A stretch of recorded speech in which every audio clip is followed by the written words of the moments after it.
Hi everybody, I'm back with the domain bacteria note. So it's not too pretty, but you do have it on your LMS site.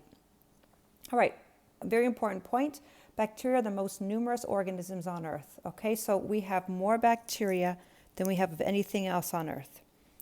Fossils date back to 2.5 billion years old, so they're relatively old. Many organisms did come from bacteria. Many are surrounded by a protective cell wall called a peptidoglycan. So here's our peptidoglycan. Okay, so many bacteria do have this protective molecule in their cell wall. So they have a peptidoglycan in their cell wall. Many are surrounded by a sticky protective covering of sugars called a capsule. So a sticky protective coating of sugars is called the capsule or the glycocalyx. Okay, and what this glycocalyx does is it serves the purpose of the bacteria attaching to other bacteria or to a host cell. So anything that's the bacteria is going to infect and make sick, that's the host cell. All right? Bacteria have small rings of DNA called plasmids. So this is unique to bacteria. All right? The other thing that you want to know is that bacteria are prokaryotes and they are unicellular. Okay, so they are unicellular prokaryotes. Some of them have peptidoglycan. They have capsules, which are made of sticky sugars. The capsule is called a glycocalyx, and it serves the purpose of the bacteria sticking to its host or to other bacteria. Now, if you're wondering why it's going to have to stick to other bacteria, that's going to be something that's going to come up during conjugation, so reproduction. So these guys can reproduce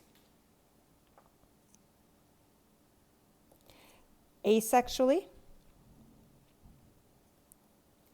or sexually.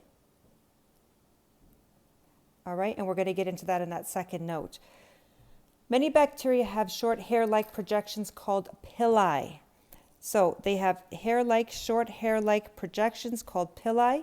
The pili are on their cell walls. So bacteria have cell walls. All right.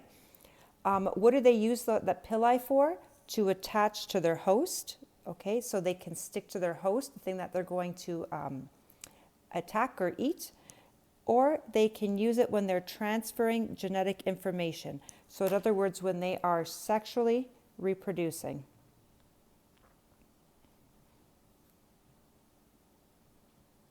Okay, so when they're sexually reproducing. So bacteria have an option. They can reproduce sexually or asexually. We will get to that. Now, bacteria are classified according to their shape. So we know that archaea are classified according to where they live. Bacteria are going to have many different types of classifications. One way to classify them is according to their shape. So if they are round, they are called coccus. Okay, so just spheres, as you can hopefully see somewhat in that diagram, those guys are called coccus.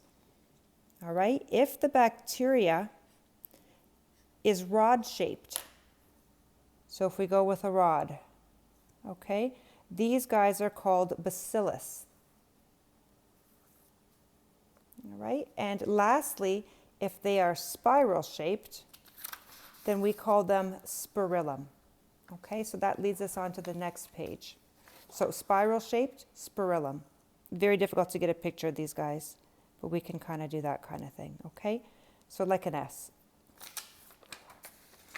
All right, now bacteria can occur in pairs and in clusters.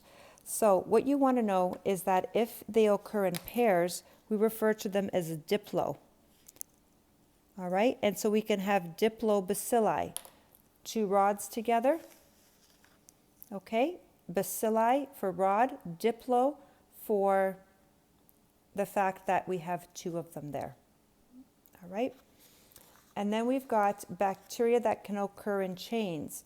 So if we get a whole bunch of coccus in a chain like this, we call that streptococcus. Okay, so this would be strepto.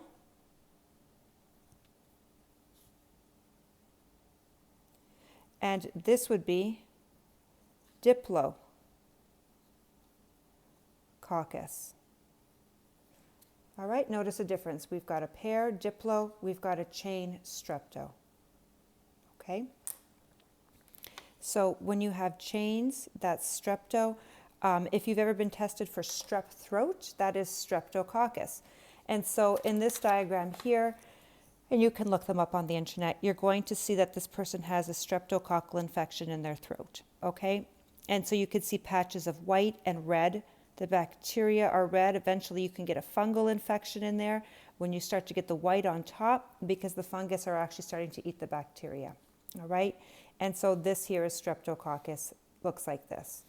And then lastly, if you get bacteria in clusters like grapes, then we call them staphylo. So for instance, if we had clusters of spiral-shaped bacteria, that would be Staphylospirillum. Okay, Staphylospirillum. I just thought I'd give you a different example there.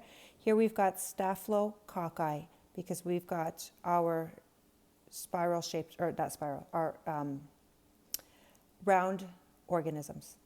Okay, so we've got a cluster of them. So when you get a cluster of something, this is not a pair, this is not a line, it's a cluster. That's when we use the prefix staphylo. All right, metabolic needs, a whole other category for these guys. So how do they get their energy? So you can classify bacteria based on metabolic needs. That's what each of these little subtitles means. So this is another way to classify bacteria. So this would be a different classification system.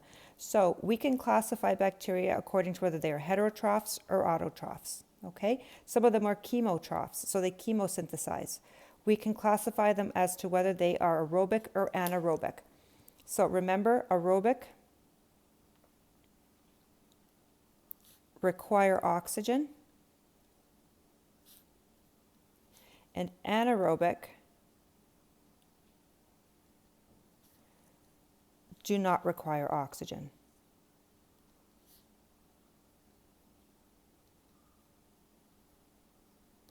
Okay, do not require oxygen. So we've got that there. Now, new term for you, okay? This is where you're going to encounter it. If you're obligated to do something, it means you have to do that, okay? So an obligate anaerobe is a bacteria that dies when exposed to oxygen. So in other words, it's obligated to live in an oxygen-free environment. It's obligated to be anaerobic. It cannot be exposed to oxygen. A facultative means to work, so it can work through this. A facultative anaerobe is a bacteria that it doesn't matter if it's exposed to oxygen. It doesn't use oxygen, but if it's exposed to oxygen, it's not going to die. So the obligate anaerobe dies when exposed to oxygen. The facultative anaerobe doesn't care if it's exposed to oxygen, but it's not using it. And then we have the aerobic bacteria that need oxygen, okay?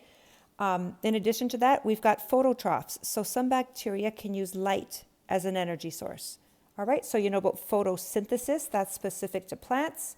A phototroph is a bacteria that uses a light source also, and it can be very similar to photosynthesis, okay? As a matter of fact, one type of phototroph uses like an early stage of photosynthesis.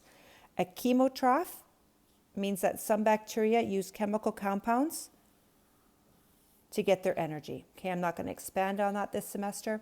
A saprotroph is a saprophyte, and this decomposes dead organisms. So it helps to decay organisms. Okay, so, and that's a good use of bacteria. And a thermophile can grow in temperatures above 50 degrees. Notice that's nowhere near where the archaea are living, but we do have some organisms that can use heat to give themselves energy.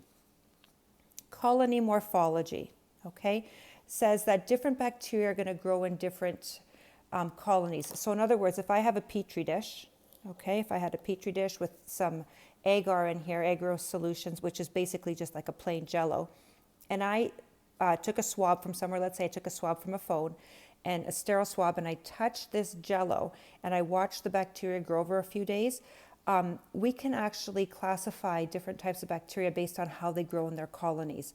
So is the colony yellow or red? Okay, that can tell you what kind of bacteria you have. You don't need to know what kind of bacteria there are, but just be aware that somebody that works in pathology could see that. Is there an obvious margin or is there no margin? So in other words, if I have the bacteria colony, so that's not one bacterium, that's a whole bunch of them, thousands of them living there, is it a nice straight margin? Okay, am I coloring in the lines?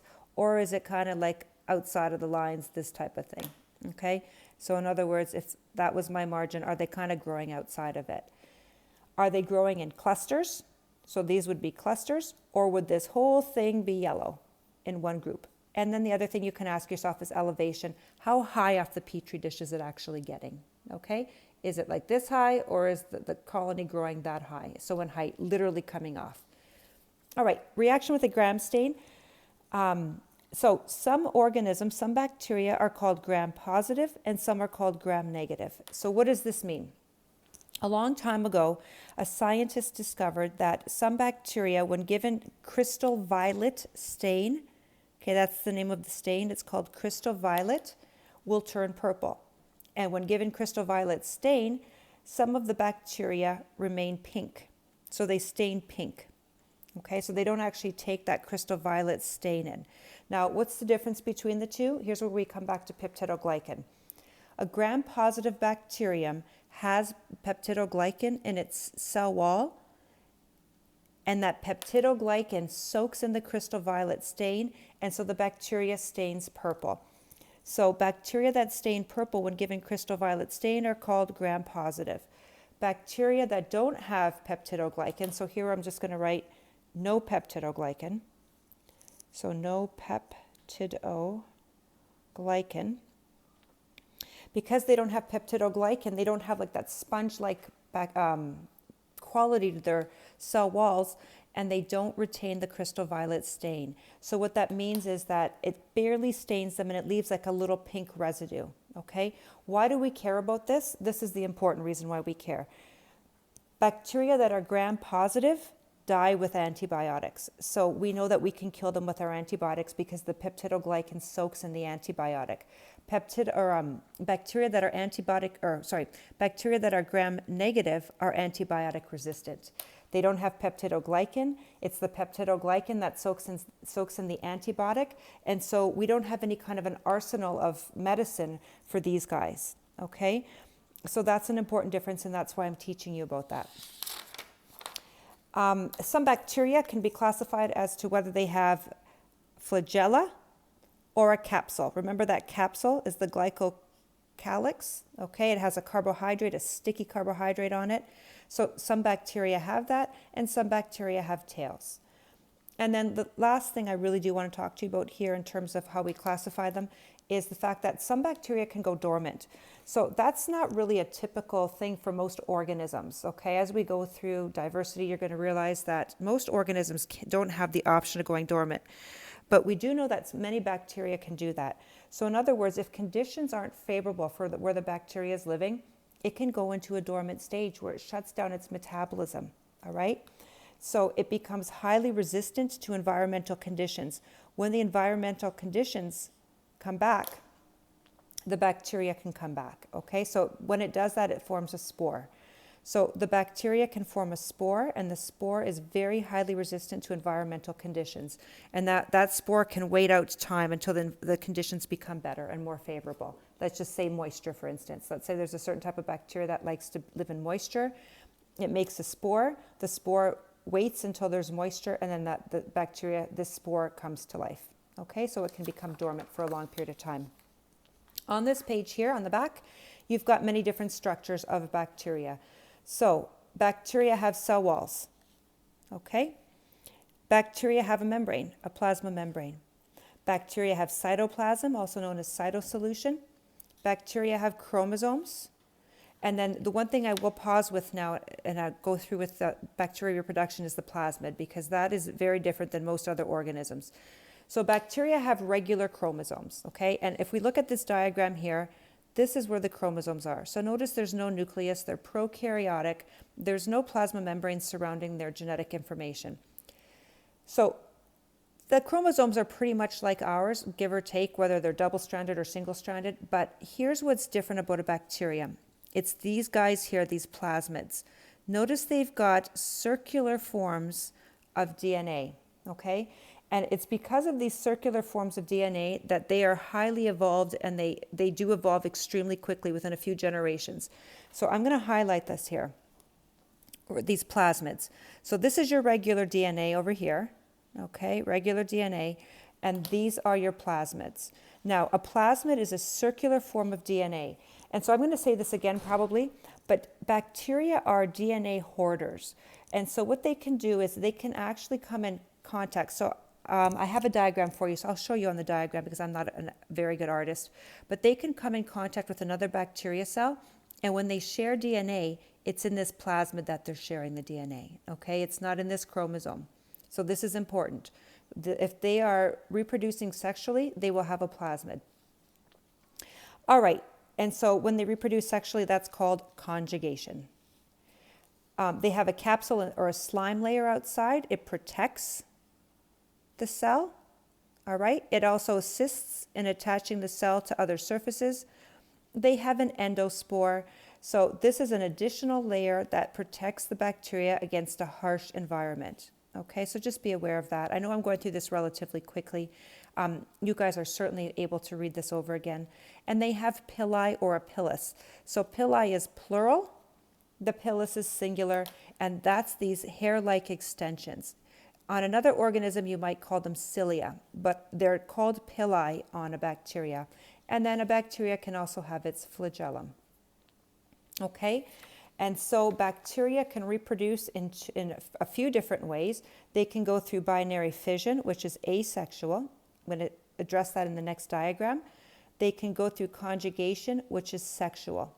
So what's the difference? Here you're going to make identical copies of a cell.